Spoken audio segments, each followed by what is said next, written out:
So hello po mga guys, nandito po tayo ngayon sa Del Perro Street, no? Sa Solis, sa Tondo po, Maynila. Ito pong nag-traffic po mga guys, talagang ay napakagaling po niyang mag-traffic po mga guys, no? Very easy lang po sa kanya yung mga sasakyan dito po mga guys.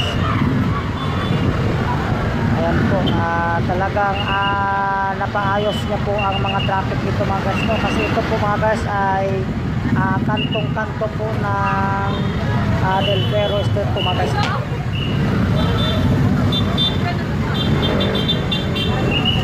So ayan po, talagang maluwag po ang daloy po ng sasakyan dito mga guys, no?